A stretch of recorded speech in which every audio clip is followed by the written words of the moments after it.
Matapos ang masarap na food adventure sa Paongbong, Bulacan, segue naman tayo sa Legazpi Sunday Market sa Makati, kung saan nakipasyal sa atin ang kapuso actor at host na si Jeff Moses. Cheers! Na G para maka-experience sa mga kakaibang offerings nila dito. Siyempre, dito sa Farm to Table, kahit anong oras happy hour tayo. At ate, gusto ko po ma-experience yung beer nila. And pwede mo bang patikim sa amin yan? Yes po. This one is ginger ale. Yung experience, so parang soda lang siya na, Opo, soda lang po. na nalalasahan mo talaga yung ginger. Nagsistand out yung lasa ng ginger. Eto, curious ako sa Yes, butter po. beer kasi never pa ako nakatikim. Ngayon lang ako nakarinig ng ganyan eh. This one is butter beer, non-alcoholic din po. Non-alcoholic din siya. Oh, guys, happy hour pero non-alcoholic. Oh, di ba? Naku, kung ikaw ay matamlay sa ganitong oras, pag umiinom ka nito, naku, magigising ka kasi matamis siya at the same time. Oo, para kang umiinom ng energy drink. Nandito tayo sa Maryland Chicken.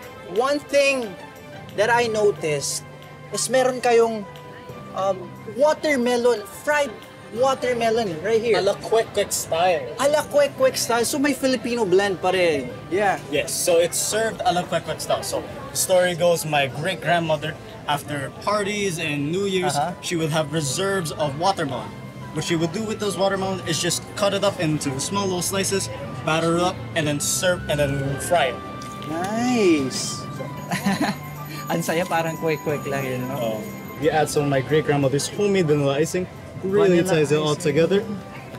I'll be giving you 2 bamboo skewers so you can enjoy it a la quick style. A la quick style. There you go.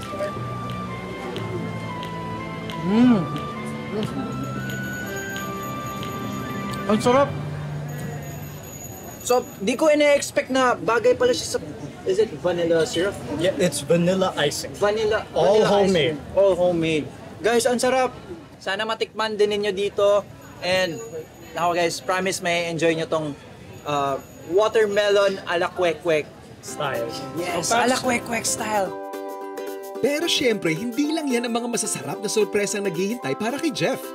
Dahil pati ako, may ihahandang kakaiba para sa bisita natin na ididikta ng ating rap sa ruleta. Brother Jeff, Yes! welcome sa Farm to Table. Yay! Welcome to me! Finally. Ayan, syempre pa welcome namin sa'yo. Pagluluto kita ng sana pumasang dish. Ako yung magluluto. Yung ating rap sa ruleta ang magde-design. Game. Okay? Pwede sabay? Yes! Game lang ha. Para makapili tayo ng what? Try! Try na. Pamili din. Oy! No, mga paborito ko yan, chef! Dali naman ito. Pritong manok. Itong manok! Sige, ako nang bahala. Didiskartehan ko na. Pero, mamili tayo. Baka may matripan ka pang ibang side dishes, ganun. Diba? O, pwede. Tara. Mamili tayo, mamili.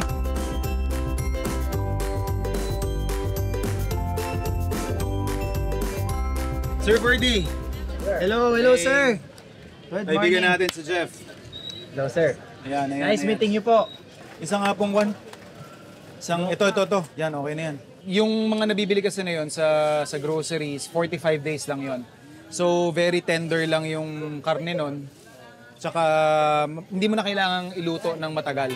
Pero ito kasi, since free range, native pa yung lahi niya, so, kailangan mo tong tulungan ng pagpapalambot. In our case, pressure cooker para mas mabilis. Yes. Yan. Game. Ito, para ako. Yan. Purple cabbage. Gawa kita ng stock. Oh, slow. Sige. Tapos lagyan natin ng isang, yan. Carrots. Yes, sir. Onions, di ba? Slow. Yes, meron na tayong onions. We're good with onions. Yan. Ay! Diba? Pwede. Alam mo, na-imagine ko ganyan yung kulay eh. Pag nakikita mo, alam mong malambot na crispy. Since sabi nga natin sa inyo na native yung manok na nabili namin ni Jeff, we need to do an extra step to ensure na pag pinirito natin siya at sinerve sa kanya, at least tender man lang yung karne nito. So, we'll pressure cook yung ating chicken. But first, kailangan buuin muna natin yung mga pampalasa doon sa ating stock. yung ating garlic and onions. And then peppercorns. And of course, maglalagay din tayo ng bay leaves. Tapos ito, may nakita kami ni Jeff na tanglad. Sasama na rin natin siya. And then we're just gonna season this with some salt. So yung pinaka-base ng ating poaching liquid or ating pagpapakuluan dun sa manok is basically buo na. Pwede na nating ilagay yung ating chicken.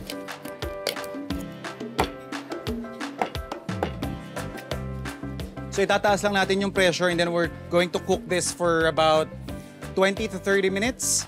And then we'll dry it up bago natin siya i-deep fry. So habang pinalalambot natin yung ating chicken, tapos sinisiksikan natin siya ng iba't ibang pampalasa, perfect time naman to para i-prepare yung ating slaw o yung parang pinaka-side dish natin. So we have here yung ating purple cabbage. So thinly sliced lang natin to. Then, sunod naman natin yung ating green cabbage. Same process, thinly sliced. And then next up, yung ating carrots. I-julienne lang din natin to. And then, yung ating sibuyas.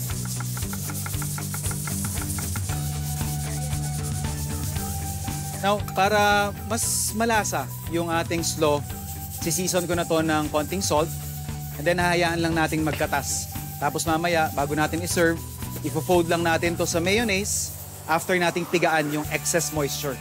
So at this point, napalamig na rin natin at somehow na air dry na rin natin yung ating chicken. So ready na siya para dun sa ating deep frying.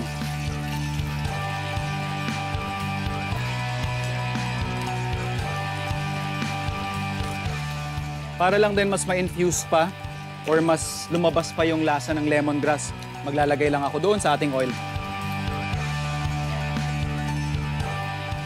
So once na makuha natin yung color na gusto natin, pwede na nating tanggalin doon sa mantika.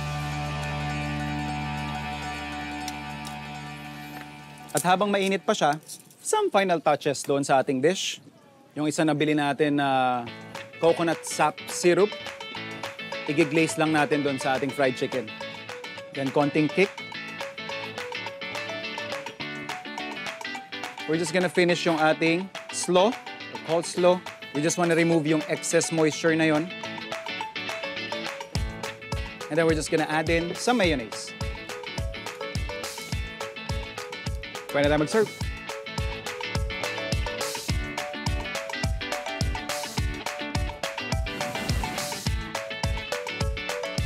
Eto na siya. Open your eyes. Yan. Ay! Diba? Pwede, pwede. Alam mo, na-imagine ko ganyan yung kulay eh. Ma-dark. Oo. Medyo ano siya, pag nakikita mo, alam mong malambot na crispy. Cheers, brother. Uy, pwede. Pwede. Let's go. Let's go. Unang kagat ko, andun na kagad yung tamis at saka yung anghang. But, yun natutuwa ko kasi hindi nawawala yung lasa ng... Well, syempre alam to ng mga kapwa kong mga Bisaya dyan na pag kinain mo yung native, andun yung lasa ng manok na medyo herby. Na syempre, hindi naman ganun ka-tender, pero alam mo yun, given na native chicken siya, malambot siya, and nandun yung pagka-native chicken ng chicken, yung nalalasahan mo talaga as in. Ito yung mga nagpapa-excite dun sa trabaho ko na pupunta tayo sa isang lugar na to. May mga iba tayong ingredients na makikita. I've never tried cooking using coconut sap syrup. So, I'm interested na i-push pa kung saan ko pa siya pwedeng gamitin. Kasi mukhang may potential eh.